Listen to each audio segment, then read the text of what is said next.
Bismillahirrahmanirrahim. Assalamualaikum warahmatullahi wabarakatuh. Alhamdulillahi rabbil alamin. Nahmaduhu wa nasta'inuhu wa nastaghfiruh. Wa na'udzu billahi min shururi anfusina wa min sayyiati a'malina. May yahdihillahu fala mudilla lahu ومن يضلل فلن تجد له وليا مرشدا أشهد أن لا إله إلا الله وحده لا شريك له وأشهد أن محمدا عبده ورسوله الذي لا نبي ولا رسول بعده فقال الله تعالى في كتابه الكريم وهو أصدق القائلين ونحن على ذلك من الشاهدين بعد أعوذ بالله من الشيطان الرجيم يا أيها الذين آمنوا اتقوا الله حق تقاته ولا تموتن إلا وأنتم مسلمون وقال يا أيها الذين آمنوا اتقوا الله وقولوا قولا سديدا يصلح لكم أعمالكم ويغفر لكم ذنوبكم ومن يطع الله ورسوله فقد فاز فوزا عظيما أما بعد فإن أصدق الحديث كتاب الله وخير الهدى هدى محمد صلى الله عليه وسلم وشر الأمور محدثاتها فإن كل محدثة بدعة وكل بدعة ضلالة وكل ضلالة في النار. Ikhwan fillah rahimakumullah.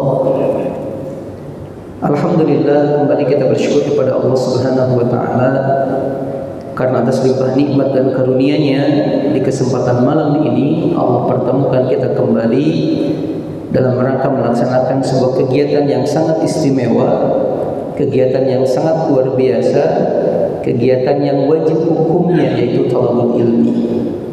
Nabi SAW mengatakan thalabul ilmi fardhatun ala kulli muslimin wa muslimatin.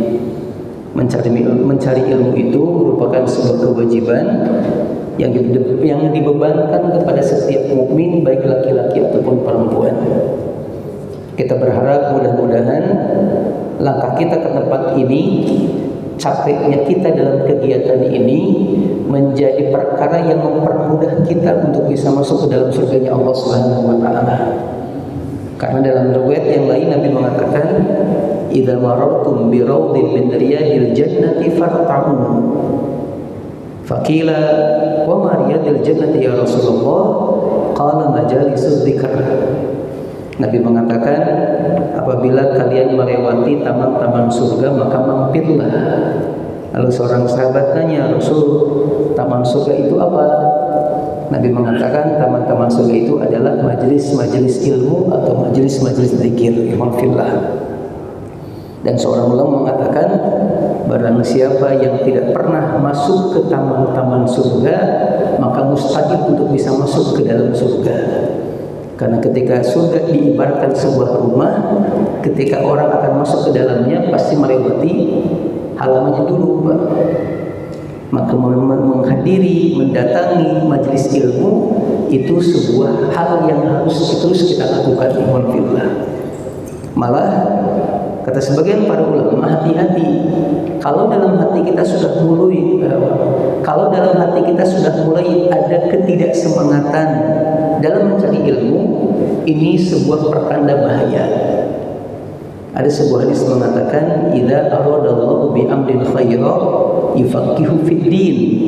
Ketika Allah menghendaki kebaikan kepada seseorang, maka Allah akan membuatnya paham akan agamanya.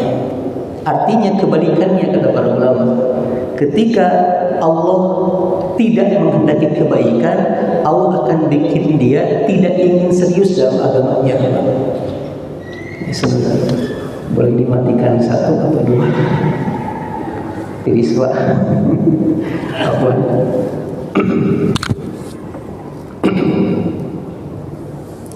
Sekali lagi mafahimullah. Ketika kita merasa semangat untuk belajar mencari ilmu agama mulai turun, malah kadang tidak ada, kurang semangat, kita perlu waspada. Khawatir ini merupakan pertanda Allah sudah mulai tidak ingin memberikan kebaikan dalam kehidupan kita. Dan ini sangat perlu kita antisipasi, ikhwan fillah. Berikutnya kemudian salawat serta salam kita mintakan kepada Allah, semoga senantiasa Allah melimpah curahkan kepada Nabi kita Muhammad sallallahu alaihi wasallam. Ikhwan fillah rahimakumullah, di kesempatan malam yang berbahagia ini, hari Kamis tanggal 9 Mei 7 ya.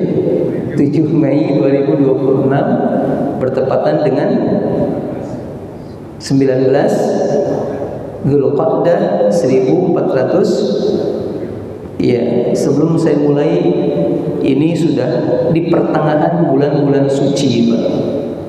Di mana setiap amal kebaikan dilipat gandakan pahalanya, setiap keburukan dilipat gandakan dosanya, maka berhati-hatilah untuk berupaya meninggalkan kebaikan dan bersemangat dalam mengerjakan kebaikan, Pak. Meninggalkan keburukan, bersemangat melaksanakan kebaikan. Apalagi nanti ketika mendekat 10 hari pertama bulan Dzulhijjah harus lebih ditingkatkan. Karena Nabi pernah mengatakan, "Ma min ayyamin al-amalu shalihu fihinna ahabbu ila Allah min hadhil ayyam."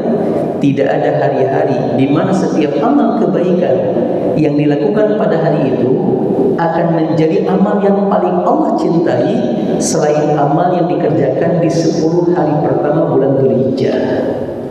Sampai seorang sahabat nanya, "Rasul, kalau dibandingkan jihad bagaimana? Apakah tetap terkalahkan kebaikannya? Tetap Allah lebih mencintainya?"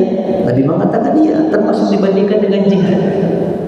Jihad yang dikerjakan di luar bulan Dzulhijjah dengan dikerjakan jihad yang dikerjakan di luar 10 hari pertama bulan Dzulhijjah dengan kebaikan-kebaikan lain yang dikerjakan di 10 hari pertama bulan Dzulhijjah, ternyata menurut hadis ini yang akan lebih Allah cintai adalah yang dikerjakan di 10 hari pertama bulan Dzulhijjah.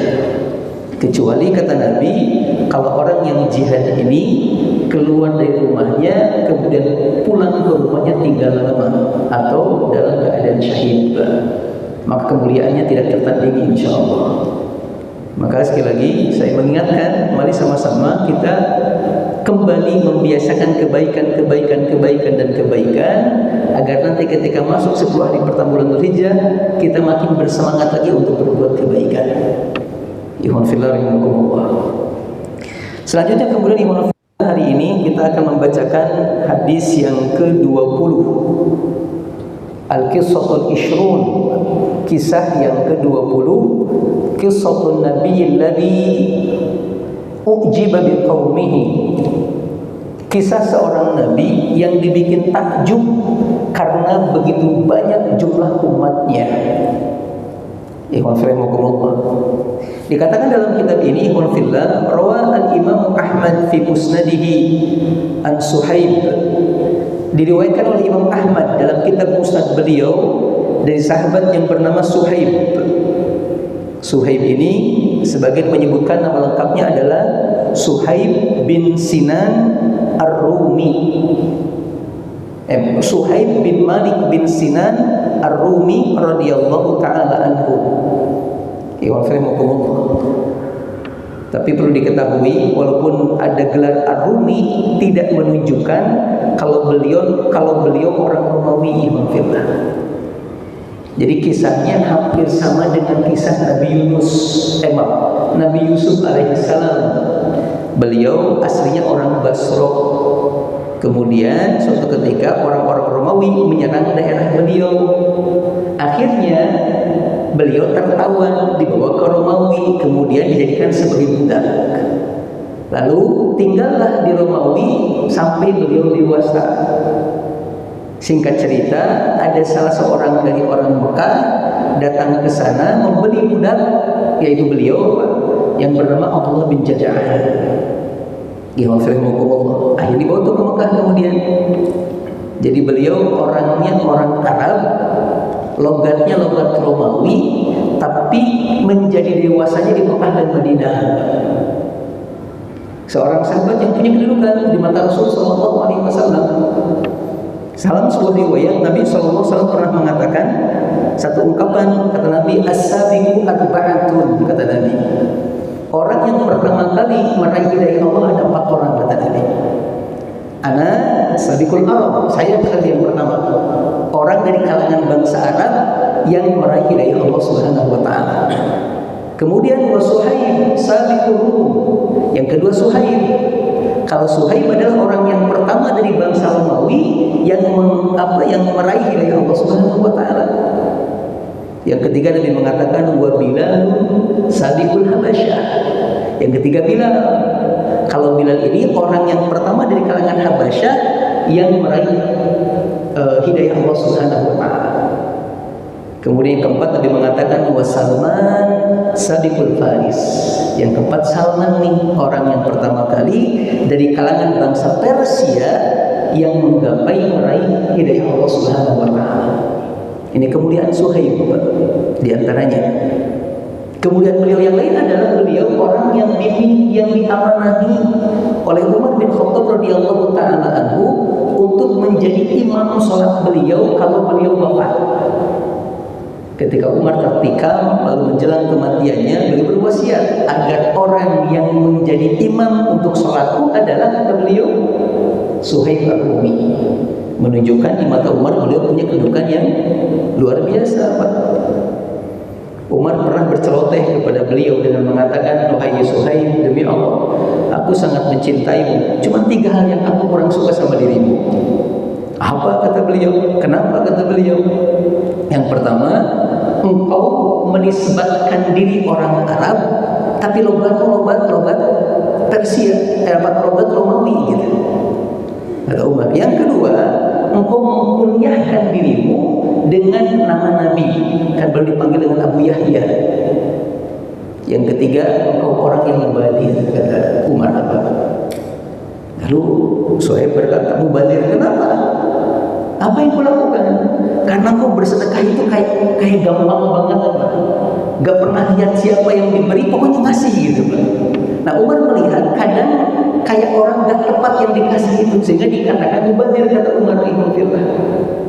Tapi dengan tegas dia mengatakan, demi Allah, kata beliau, tidaklah aku berinfak kecuali dalam kebenaran. Adapun kunyahku Abu Yahya, ini Rasul yang nyebut sendiri, Rasul yang panggil aku dengan kalimat itu. Kata beliau membela diri, Pak. Yang ketiga kata beliau, Imam Firahmukumullah, kenapa logat Romawi? Karena aku tumbuh bersama dengan orang-orang Romawi, kata beliau. Jadi antum gak usah nyalahin saya gitu. Kata Umar, kata Suhaib ar-Rumi radhiyallahu ta'ala anhu. Ada kisah juga yang menarik Ibnu Fillah tentang Suhaib ini. Dikabarkan oleh beberapa riwayat, ketika Suhaib dibawa ke Mekah, beliau kemudian jadi budak yang sangat luar biasa sampai bikin kagum majikannya. Akhirnya setelah dibikin kagum, saking kagumnya Suhaib dimerdekakan, Mbak. Dimerdekakan. Setelah merdeka, beliau punya usaha sendiri dan kemudian maju usahanya, maju terus maju dan berkembang. Ketika datang hidayah Allah, beliau sambut hidayah tersebut. Ketika datang perintah untuk hijrah, beliau ikut hijrah ke Madinah bersama dengan para sahabat. Nah, yang menariknya di tengah perjalanan menuju ke Madinah dicegat sama orang-orang Quraisy. Dia mengatakan, wahai Suhaib, mau kemana kau? Kami tidak akan merelakan untuk pergi. Kamu datang ke daerah kami dalam keadaan miskin. Lalu kamu berkembang, bertumbuh jadi kaya dari harta-harta kami. Sekarang kamu mau pergi begitu saja dengan uang-uang kami? Enggak, kami enggak rela kata mereka. Kami enggak rela kata mereka. Akhirnya saya mengatakan, ya sudah kalau begitu, ku balikin semua harta kalian dan izinkan aku pergi. Nah ini betul tuh Pak, rumahnya ditinggal, hartanya ditinggal.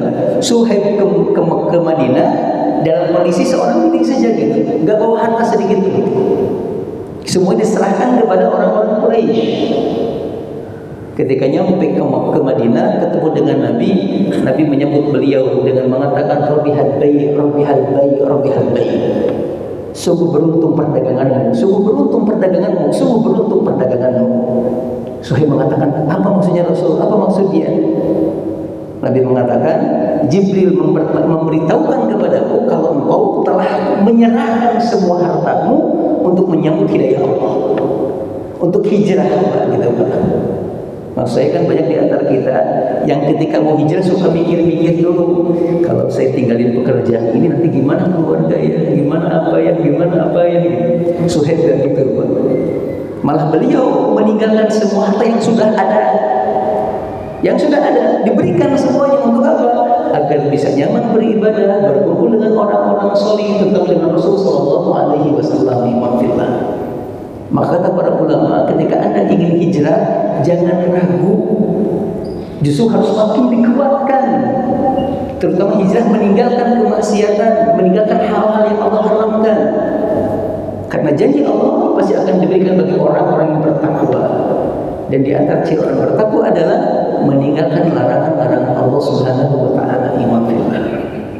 Ini Suhaib bin Sinan Ar-Rumi. Malah sampai dikatakan ketika Suhaib sudah tiba ke Madinah, selain disambut oleh Nabi SAW dengan sambutan yang sangat luar biasa, turun juga ayat 2 di Quran surat Al-Baqarah ayat 207. Allah mengatakan, wa minan nasi man yashri nafsahu ibtigha'a mardatillah wallahu raufun bil ibad. Dan ada sebagian di antara manusia yang mengorbankan hartanya, mengorbankan jiwanya untuk apa? Meraih, mencari keridhaan Allah. Dan ketahuilah kata Allah, Allah Maha Penyantun kepada para hamba-hambanya. Dan betul, nyampe ke Madinah, Masya Allah, beliau pun bertumbuh, berkembang sampai jadi orang yang kaya. Sampai tadi di zaman Umar, infaknya gak tanggung-tanggung. Setiap ada kesempatan berbagi, setiap ada peluang berbagi. Imam Firmanullah ini Suhaib bin Sinan Ar-Rumi radhiyallahu ta'ala anhu. Beliau wafat di bulan Syawal tahun 38 Hijriah di usia yang ke-70. Usia yang ke-70. Ikhwan fillah rahimakumullah. Ini sekilas tentang sahabat yang meriwayatkan hadis yang akan kita bacakan. Namanya Suhaib bin Sinan Ar-Rumi radhiyallahu ta'ala anhu. Kita lanjutkan ikhwan fillah rahimakumullah. Qala Suhaib bin Sinan mengatakan, kana Rasulullah sallallahu alaihi wasallam idza shalla hamasa syai'an la afhamuhu wa la yukhbiruna bihi qala afatintum li qulna na'am.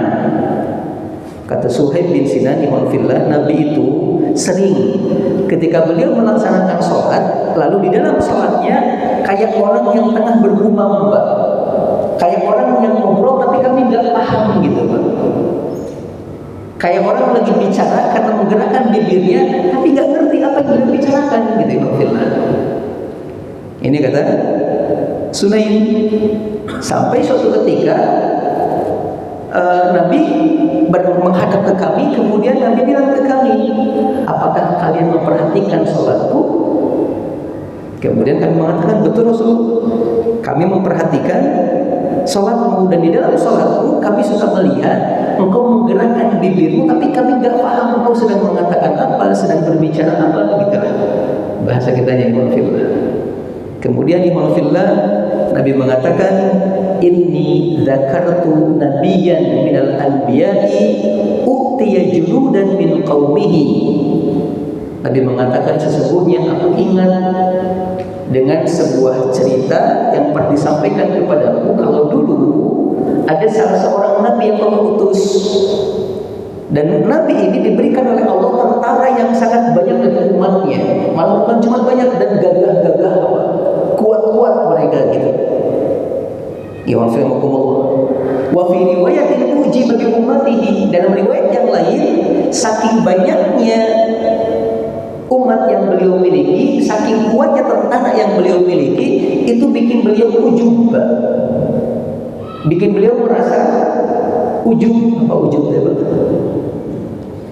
Ujub teh apa? Sombong? Bukan sombong. Ada ria, ada pamer, ada ujub, ada sombong. 4 istilah yang beda empat-empatnya. Kalau mengutip perkataannya Ibnu Taimiyah rahimahullah dalam kitab Majmu' Fatawa, beliau mengatakan orang ria itu adalah orang yang tidak mengaplikasikan iyyaka na'budu. Kan iyyaka na'budu artinya hanya kepada kami beribadah. Orang ria enggak begitu. Dia menjadikan tandingan bagi Allah Subhanahu wa taala. Bisa dipahami? Maka dia tidak mengaplikasikan kalimat iyyaka na'budu itu, Pak. Nah, sedangkan orang yang ujub tidak mengaplikasikan iyyaka nasta'in. Hanya kepadamu kami minta pertolongan. Dia tidak begitu, Pak. Dia menyandarkan ke selain Allah pada kekuatan atau pada sesuatu yang dia miliki. Bisa dipahami? Saya bacakan beberapa pernyataan sebagian para ulama tentang definisi ujub.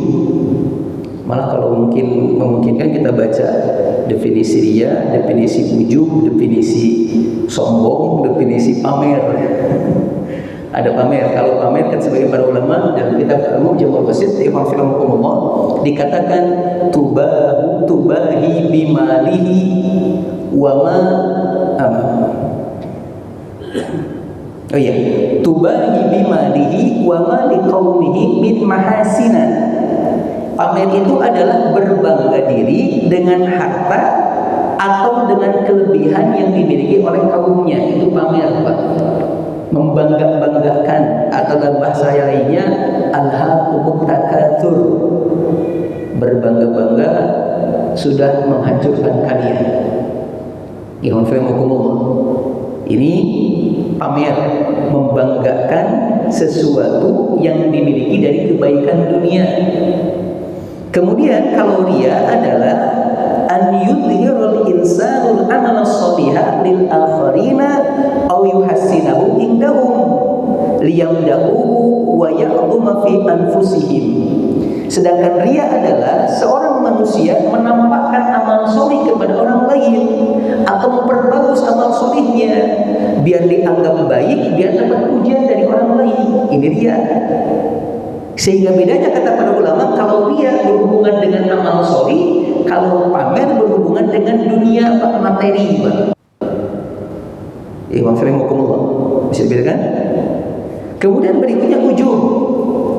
Saya sebutkan sebuah pernyataan dalam kitab Ihya Ulumuddin, disebutkan bahwasanya al-ujub isti'wamun ni'mati wa rukunu ilaiha ma'an nisyani fatiha ilal mun'imi.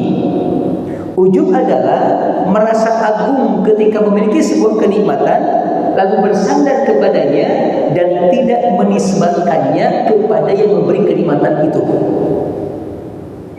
Merasa agung, merasa besar dengan sebuah kenikmatan lalu bersandar sama kenikmatan tersebut dan tidak menisbatkannya kepada Allah Subhanahu wa taala, gitu, Pak.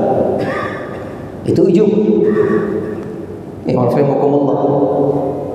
Sedangkan sombong kalau mengutip perkataan Rasul sallallahu alaihi wasallam adalah batrul haqqi wa ghamtun nas.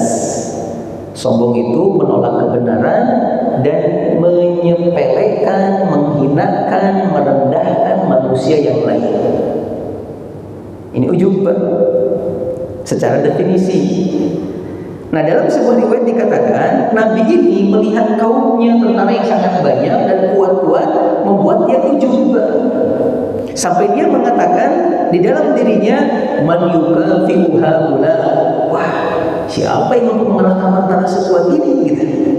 Saking merasa hebat dan banyaknya tentara yang dimiliki, Pak. Kayaknya nggak akan ada bisa mengalahkan kita nih, gitu, Pak. Kemudian fa'uhiya ilaihi anikhtar liqaumika ihdatsalatin. Lalu turunlah wahyu kepada Nabi ini dan meminta Nabi ini untuk berdiskusi dengan umatnya. Apa diskusinya? Tolong bicarakan dengan mereka. Kata Allah, imma an nusallitu alaihim aduwan min ghairihim awil ju'a awil mauta. Kira-kira kalau diberikan pilihan antara musuh yang lebih kuat, kelaparan atau kematian, mau milih yang mana? Kan tadi merasa tidak akan ada yang bisa mengalahkan nih gitu. Lalu kira-kira kalau ada 3 hal yang bisa kalian pilih, kelaparan, musuh yang lebih kuat, atau kematian, mau pilih yang mana? So, silahkan bicarakan dengan umatmu, kata Allah. Imam Rahimahumullah. Akhirnya dikatakan fastasyara qaumahu fi dzalika. Dikumpulkanlah kemudian umat yang diajak bermusyawarah. Faqalu, kemudian mereka mengatakan kepada Nabi ini, anta nabiyullah fakullu dzalika ilaika khillana. Wahai Nabi Allah, engkau adalah Nabi Allah, engkau lebih tahu. Kami hanya bisa mengatakan kepadamu, silakan pilihkan yang terbaik untuk kami menurutmu. Silakan pilihkan. Kata umatnya. Akhirnya faqama ila shalah. Akhirnya Nabi ini pun kemudian mengerjakan salat. Wa kan idza fazi'u ila sholati fa shalla ma sya'allah. Karena sudah menjadi kebiasaan Nabi ini dan juga umatnya, kalau mereka diberikan sebuah musibah atau masalah, maka mereka langsung segera untuk mengerjakan sholat minta bantuan kepada Allah Subhanahu wa taala. Ya rahimakumullah. Kemudian summa qala ay rabbi amma adubun min ghairihim fala awil ju' fala walakinil mautu. Setelah itu kemudian Nabi ini memutuskan dan berkata kepada Allah Subhanahu wa taala, mengatakan, ya Allah, kalau kau tantang kami dengan musuh yang lebih berat, sepertinya jangan. Begitu pula dengan kelaparan, kayaknya jangan. Kami lebih memilih agar kematian yang menimpa kami, kata Nabi tersebut. Akhirnya dikatakan fasullitu alaihimul mautu famata minhum sab'una alfa. Akhirnya Allah menimpakan kematian kepada mereka dan meninggallah di antara mereka sebanyak 70.000 orang. Sab'una alfa, 70.000 orang. Kemudian Nabi mengatakan, faham silladhi tarawna anni aqulu Allahumma bika uqatilu wa bika usawilu wa la hawla wa la quwwata illa billah. Kata Nabi, nah ketika aku ingat akan kisah tersebut, maka itulah yang bikin aku bergumam ketika sholat. Aku menggerakkan diriku karena ingat cerita itu, kata Nabi. Aku katakan ketika sholat, ya Allah, denganmu atau karenamu aku berperang, karenamu aku melawan, karena tidak ada daya dan upaya kecuali milikmu, ya Allah. Gitu. Jadi Nabi berupaya untuk tidak memiliki sifat ujub, meminta kepada Allah dalam sholat dengan mengatakan, ya Allah, karenamu atau denganmu aku berperang, denganmu aku melawan, karena tidak ada daya dan upaya kecuali milikmu, ya Allah.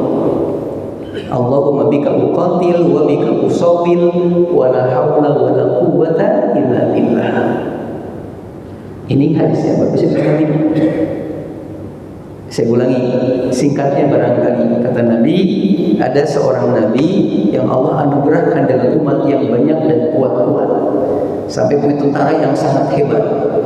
Saking hebatnya membuat Nabi ini merasa ujub dan menganggap tidak akan ada yang mampu mengalahkan umat ini.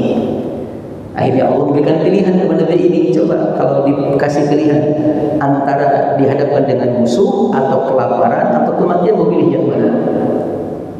Nah, Nabi ini berbicara dengan umatnya, ngajak diskusi, dialog, tapi umatnya mengatakan, kami serahkan kepada wahai Nabi Allah, silahkan pilihkan untuk kami. Lalu Nabi ini pun memilih kematian, tidak mau ditimpa musuh, tidak mau juga ditimpa kelaparan, karena dua-duanya ujungnya kematian, Pak. Ujung-ujungnya kematian. Ketika ditimpa musuh kemudian kalah, walaupun hidup, ujungnya tetap mati. Kelaparan juga sama, ujungnya tetap mati. Akhirnya kemudian Allah mengabulkannya dan meninggallah kemudian 70.000 dari umatnya. Lalu Nabi mengatakan, itulah yang bikin aku takut dan khawatir sampai aku berdoa kepada Allah agar aku tidak dihinggapi rasa demikian.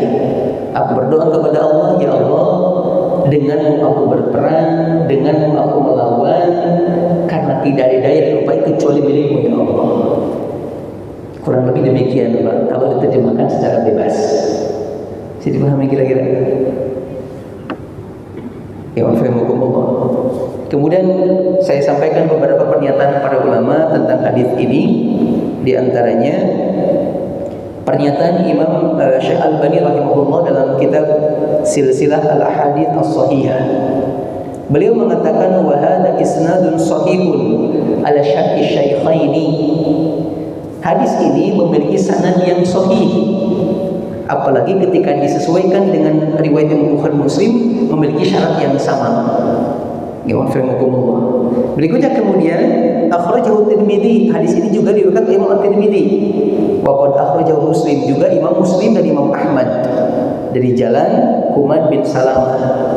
Dan keduanya mengatakan seperti pernyataan Imam At-Tirmidzi, haditsun hasanun gharib. Ini hadis yang hasan. Singkatnya, insyaallah hadis ini memiliki derajat hadis yang sahih setelah dilakukan beberapa penelitian oleh sebagian para ulama. Ini hadisnya. Kemudian berikutnya kita bacakan beberapa pelajaran yang bisa kita ambil, yang bisa kita petik dari hadis yang barusan kita bacakan. Yang pertama adalah disebutkan dalam kitab ini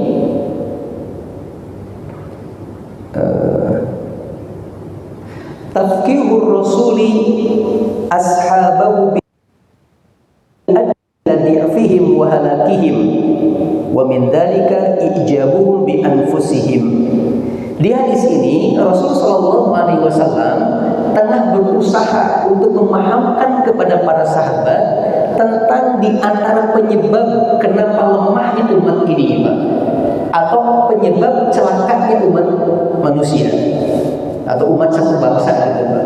Yaitu di antaranya ketika sudah muncul rasa ujub.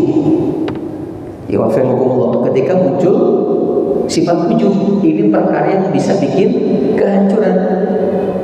Termasuk Nabi sendiri pun pernah mengalami dalam sebuah pertempuran. Ketika jumlahnya begitu banyak, sangat banyak, Imam Rahimahumullah, ternyata sebagian para sahabat bersandar kepada banyaknya tentara. Sampai akhirnya la haula wala quwata illa billah, terjadi hal yang tidak diinginkan. Imam Rahimahumullah. Itu yang pertama. Makanya dikatakan jangan pernah bersandar kepada selain Allah, terutama dalam pertempuran. Walaupun jumlah pasukan kita banyak, tetap harus bersandar kepada Allah Subhanahu wa taala. Kemudian yang kedua, iman fillah, akibatul ujub. Di keterangan ini juga sekaligus memberikan informasi tentang dampak buruk dari ujub. Dampak buruk dari ujub, di antaranya disebutkan annal ujuba yudha'ifu tawakkul 'ala Allah wal i'timad 'alaihi. Ujub itu akan melemahkan rasa tawakal kita kepada Allah Subhanahu wa taala dan melemahkan rasa bersandar kita kepada Allah Subhanahu wa taala. Wa yaj'alul mar'a ya'tamidu 'ala asbabi dunyawiyah.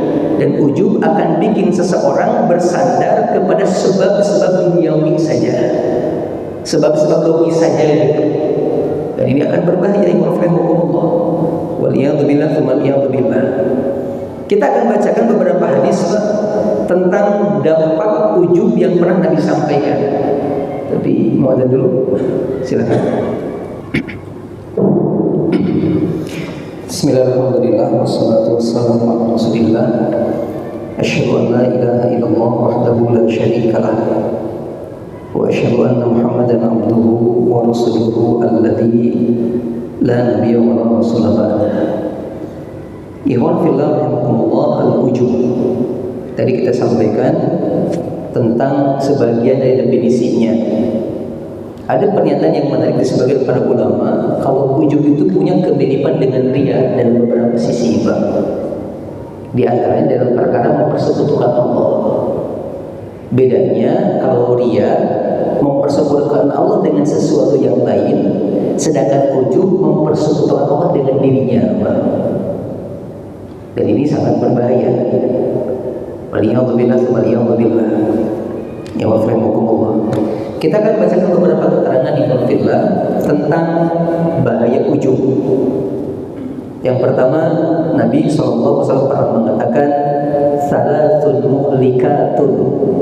Ada 3 perkara yang amat sangat membinasakan, yang akan menghancurkan. Yang pertama kata Nabi, syuhun muta'un, kebakhilan, sifat pelit yang senantiasa diikuti. Yang kedua Nabi mengatakan hawa nafsu yang terus ditaati. Yang ketiga wa ijabul mar'i bi nafsihi, yang akan membinasakan adalah seseorang yang merasa ujub dengan dirinya sendiri. Saya ulangi, Nabi mengatakan 3 perkara yang membinasakan: sifat bakhil yang terus diikuti, hawa nafsu yang terus ditaati, dan merasa bangga, merasa ujub terhadap dirinya sendiri.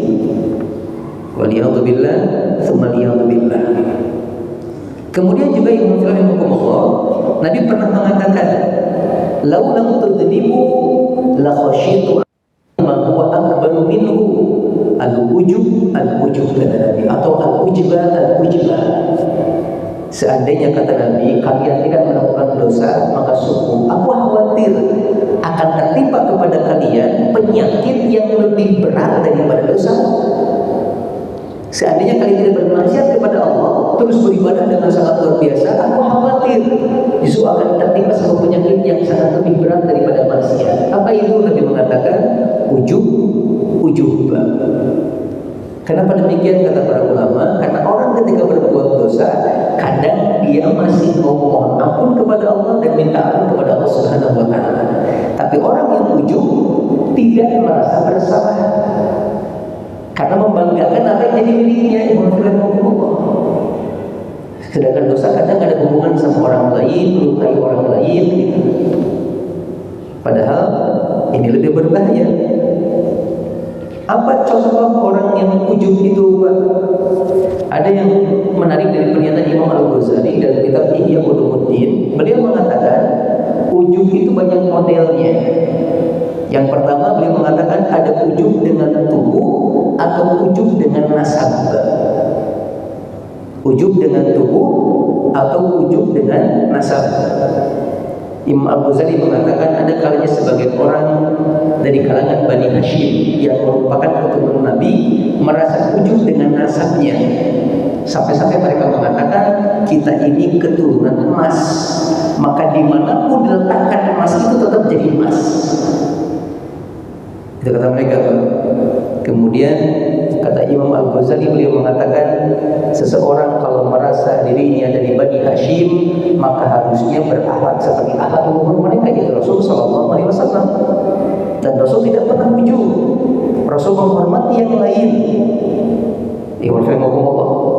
Ini kata Imam Al-Ghazali rahimahullah. Yang kedua kata beliau ada ujub dengan ilmu atau ujub dengan dakwah. Dan ini pun berbahaya. Kita pernah membacakan dulu kisah tentang Nabi Musa alaihissalam ketika bertemu dengan Khidir. Ada orang juga ujub dengan ilmu, kata Imam Al-Ghazali rahimahullah taala. Berikutnya kemudian Imam Fillah rahimahullah, bagaimana cara menghindarkan kita dari penyakit ujub? Bagaimana cara kita menghindarkan diri dari penyakit ujub? Maka di antara jawabannya adalah pertama, harus betul-betul menyadari dan mengingatkan diri kalau semua keutamaan, kelebihan yang kita miliki itu bersumber dari Allah Subhanahu wa taala. Ini yang pertama, Pak. Apapun yang kita miliki, apapun yang kita lihat dari hal-hal yang luar biasa, itu semuanya bersumber dari Allah Subhanahu wa taala. Kalau ini kurang maksimal, maka ujub bisa muncul.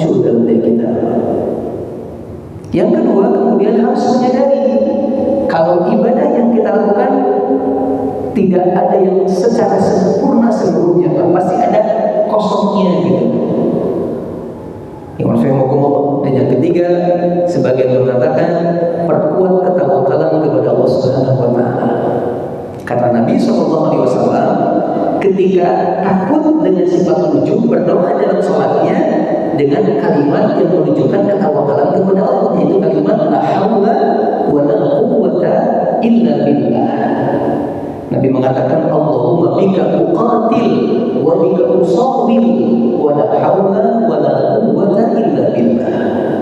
Ya Allah, dengan kekuatan darimu aku berperang, dengan kekuatan darimu aku juga melawan, karena tidak ada daya kekuatan kecuali darimu ya Allah Subhanahu wa taala.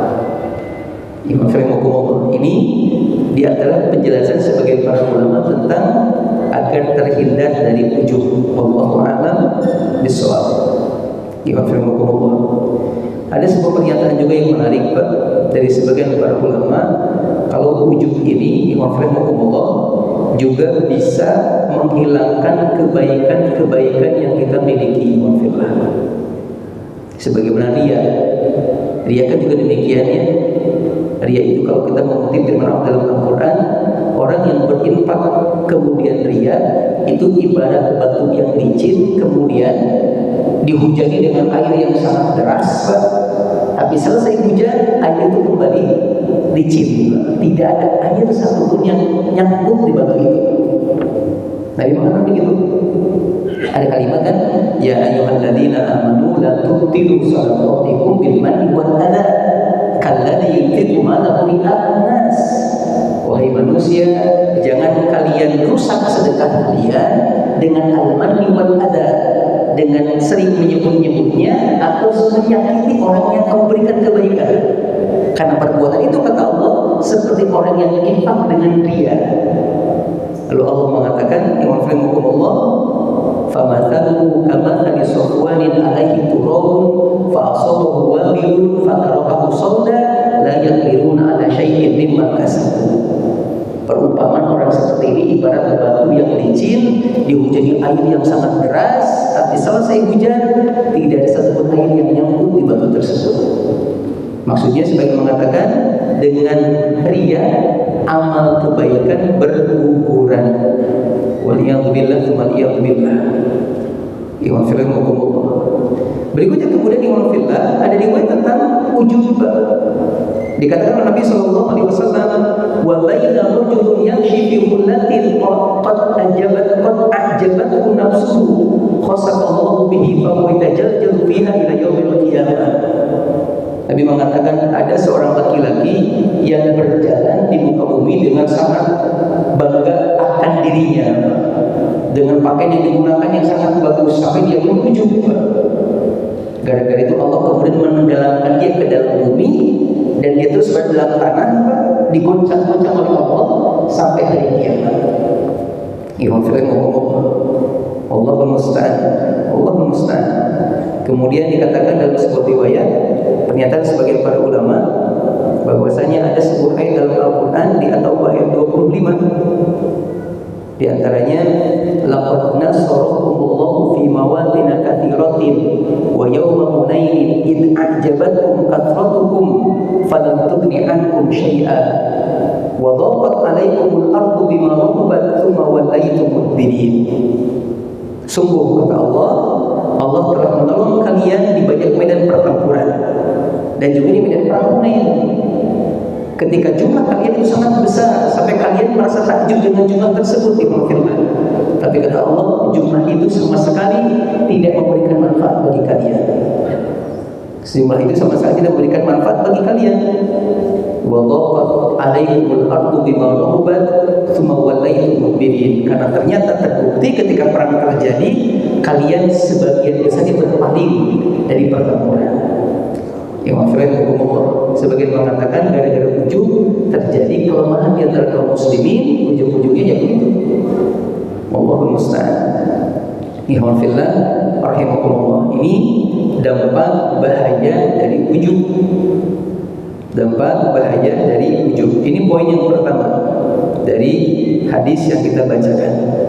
Berikutnya kemudian dikatakan oleh penulis kitab ini, di antara pelajaran lain adalah yustahabbu lil muslimi an yaqzi'a ila sholati idza hazabahu amrun la'alla Allah an yurshidahu li aquma amrihi. Ketika seorang muslim dihadapi sebuah masalah, maka dianjurkan untuk segera mengerjakan sholat dan berdoa di dalamnya agar Allah memberikan bantuan kepadanya. Mudah-mudahan Allah Subhanahu wa taala ngasih jalan keluar dalam masalah yang dihadapinya.